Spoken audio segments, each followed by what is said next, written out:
दोस्तों, क्या आप जानते हैं कि एक ऐसी एकादशी जिसके व्रत से रावण जैसे दैत्य को भी कैद कर लिया गया था। एक रानी ने सिर्फ एक व्रत किया और उस सबसे शक्तिशाली पुत्र की प्राप्ति हो गई। ये कोई साधारण कथा नहीं है, ये है पद्मिनी एकादशी व्रत कथा। आज की पूरी कहानी सुनकर आप चौंक जाएंगे, अंत तक जरूर देखिएगा। त्रेता युग की बात है, महिष्मतीपुरी में राजा कीर्तिवीर्य राज्य करते थे। उसकी 1000 रानियां थी, लेकिन कोई भी पुत्र नहीं था।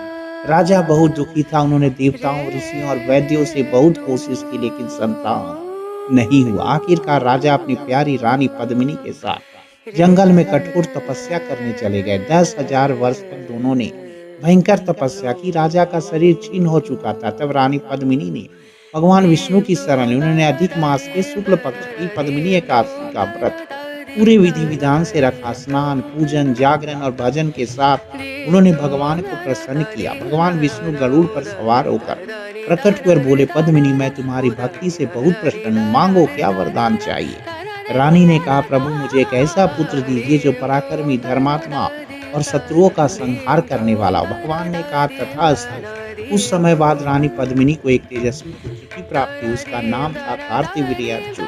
ये वही अर्जुन थे जिन्होंने बाद में 10 सिर वाले रावण को युद्ध में हराकर कैद कर लिया था। दोस्तों, पद्मिनी एकादशी का व्रत करने से संतान सुख मिलता है, यश और कीर्ति बढ़ती है, पापों का नाश होता है और अंत में विष्णु लोक की प्राप्ति होती है। जो इस व्रत को श्रद्धा से करता है, भगवान स्वयं उसकी रक्षा करते हैं। अगर आपको कथा पसंद आई तो लाइक अवश्य करिएगा।